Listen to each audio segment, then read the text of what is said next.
Kate Moss, Scotland Stay With Us. Will he really have any impact on the Scottish independence referendum? Or is the really important intervention that from the European Union and the British Treasury, suggesting that an independent Scotland will have to think again about its currency and EU membership? David Bowie, great musician, I think. Are you great a fan? musician, I'm a fan, He's you a fan of Scotland Stay With Us as a Scotsman? I mean, he's the master of reinvention, and he's done it again. The most unlikely thing to come back reincarnated as a defender of the Union. I think it will make a difference at the margins in that British culture, which has great heft, the nationalists had expected that young voters in particular would be very pro-independence.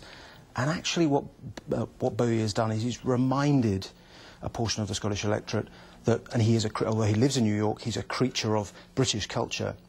He's reminded them what London is like and this incredible teeming cultural melting pot. And I think many young Scots don't want London after, wouldn't want independence because they don't want London to become a foreign city. They want its opportunities open to them. So it's something that the nationalists didn't see that coming. And Bowie's intervention illustrates that.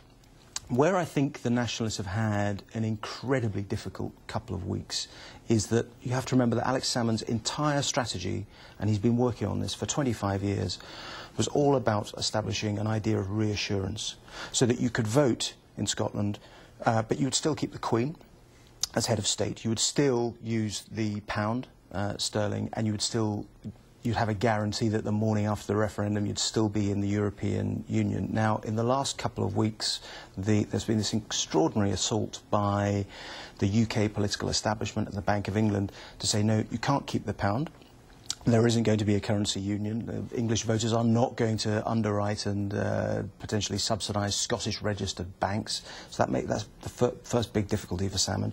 And the EU. The EU is a huge difficulty as well. Huge difficulty. I mean, I think Barroso may have actually slightly overplayed his hand in that I think Salmond is right that it's almost impossible longer term to imagine Scotland being entirely excluded from the EU. But Salmond's position has been that Scotland is a member of the EU, which it isn't, the UK is. And his position has been that the morning after the referendum, as I said, it is still in the EU. Now, rather than having that reassurance, the voters are told that there are going to be 2, 3, 4, 5 very difficult years involving complicated negotiations with the EU and potentially with London as well. But also, you're a former editor of the Scotsman, so you're very much in tune with how public opinion has changed on this. The way that the euro is seen in Scotland is not the way that it was seen a few years ago before the crisis, to put it mildly. And if Scotland has to apply to get into the EU, even if it gets in, it will have to take the euro. That's the deal. Yes, Salmond is saying that he simply won't do that. So there's an impasse there.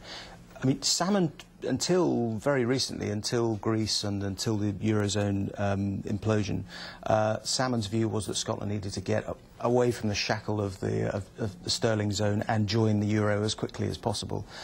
That became electorally impossible. Very, very difficult for him. So he rapidly, on the hoof, reinvented his entire approach and said, we will keep the pound.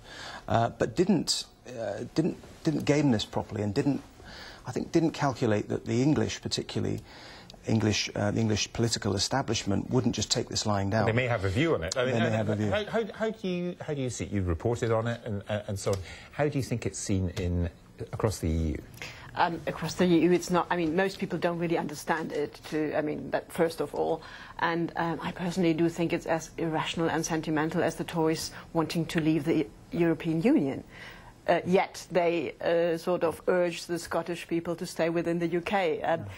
I don't think anybody really understands that in Europe, and Brussels certainly, and Barroso made that very clear, has no interest in a further splitting up of this entity. But what's such an interesting paradox for me about this, and far be it for me as an American to say to anybody that you shouldn't break away from Britain, since of course we did this more than 200 years ago. How did that turn out? Fairly well. Fairly well, that's what I thought. Yeah. But I think what's interesting to me in some ways is that actually the EU is paying the price of its own success in some ways, because when you hear about places like Scotland, Catalonia, maybe even parts of Netherlands, or exactly, who want to break away from the nations to which they belong now, all of it's under the umbrella of the EU, because the EU has, to them, provided this safe place that they can anchor themselves to, that they imagine their independent leaders rubbing shoulders with Angela Merkel in EU meetings. And so it's in part because of the very protection that the EU provides that has encouraged this idea that they could split off and be viable nations on their own. And now Barroso is trying to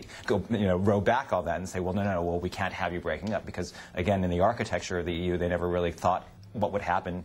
But that was this eventuality. You're absolutely right. But that was a deliberate move made by the Brussels establishment, and that's been apparent for the last 20 years. The idea that if you encouraged a loosening of national bonds and you encourage devolution and potentially independence, you then weaken the nation state. And if you're then dealing with a nation state like the UK, which is broadly sceptical, outside the EU, problematic in all sorts of European negotiations. It looked quite tempting 10, 15 years ago to try and give money to Scotland in terms of the regional growth funds and encourage the idea that Scotland should stand on its own 2 feet. And you're absolutely right. Now it comes back to bite the EU, and it's very, very threatening. From the outsider, it seems a little bit naive as far as Alex Salmond's politics are concerned, because I think that the fact that he didn't appreciate that the whole British establishment,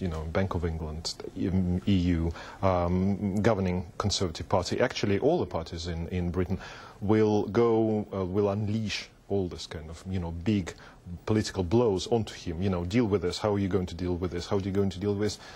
It seems a little bit naive for him as a politician not to have found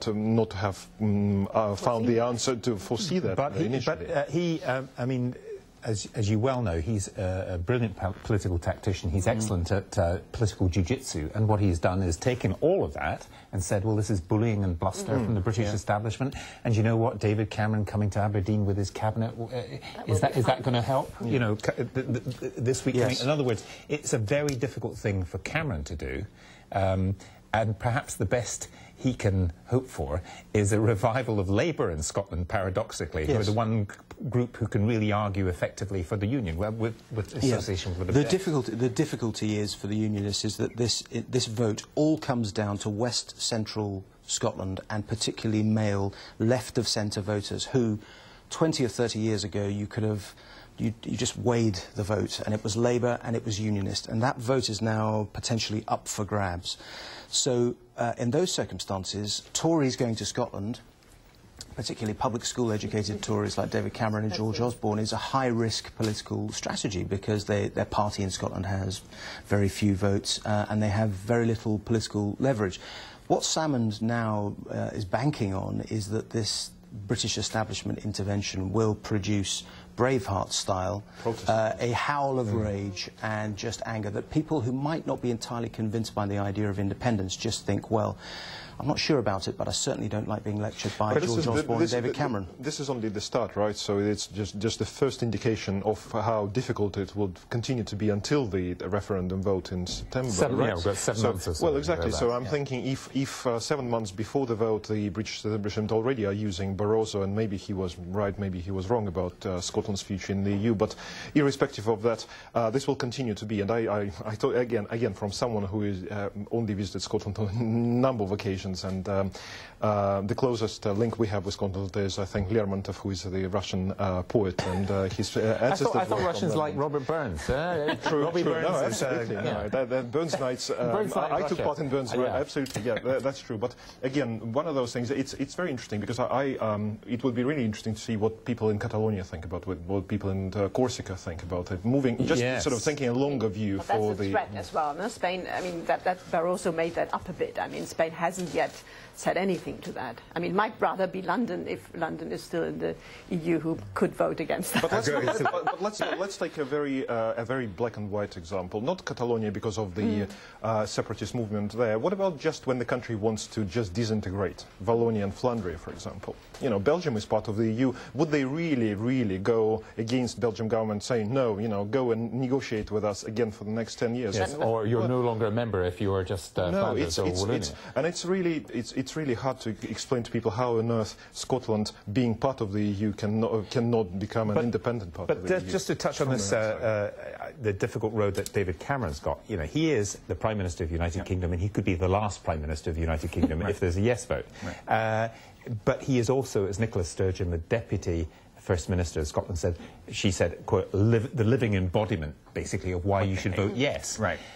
She is onto something there. Whatever people in the rest of the country think, that does play to exactly the kind of voters that Ian's talking about. And I think you're right that they're going to have to rely on non-Tory, non-public school educated, although plenty of Labour politicians are public school educated politicians, to try to make the case. But I think we already saw a taste of what they feel they need to do in terms of good cop, bad cop. I mean, you had David Cameron love bombing, as they said, Scotland just a week before. Then George Osborne took the gloves off and said, "Now I'm going to play a little bit of hardball." And I think probably they're not necessarily off the mark in that there needs to be the hard sell and the soft sell. I mean, for those who might be wavering, the soft sell might appeal to their sentimental side. For some of those who might be wavering, they need to know just the the hard facts. You might have a point about the cultural leaders, to go back to David Bowie again. I mean, just to say, you know, it's not a rational argument. It's just Scotland stay with us has got a certain degree of power.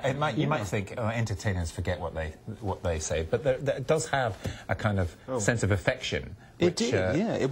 I think it was worth, as someone who doesn't want the United Kingdom to break up, I think it was worth 1,000 interventions by politicians. I think it was a very interesting, very important moment. And Salmond, in comparison, now risk looking rather kind of mean-minded and ridiculous, really. I mean, his response the other morning when he gave his speech was to say, you say we can't use the pound? Yes, we can, trying to invoke Barack Obama. Unfortunately, he was doing this in a hotel function suite in Aberdeen in front of 200 people rather than 150,000 people in a stadium in the US. So the effect was slightly ruined. But I mean, and also there are those who would say "Yes, we can" was a great slogan. It's not quite worked out so well for Barack Obama either. But also, what the UK political establishment is saying politely on behalf of English and Welsh and Northern Ireland voters, and the polls show that they're backed in this. They say, well, yes, you can, but you should be aware before you do this that there are very serious consequences. But, Gavin, and you make an interesting point, though, about non-political public figures and how, at least from my viewing, they've been relatively absent so far in this campaign. And I would have thought that by now, for example, the yes side would have said, yeah, that's true. Let's get Andy Murray out there talking about the importance of Scottish independence, and perhaps on the no side, get J.K. Rowling to write Harry Potter and the importance of the United Kingdom, you know, and get these figures to exert their influence. And yet that hasn't happened, which I find very curious. But it's not because any of these figures aren't interested or don't care. It's because many of them, I've talked to a few people who don't want to step into it just yet. But we'll have to leave it there, I'm afraid. Thanks very much. Thank you. That's it for Dateline London for this week.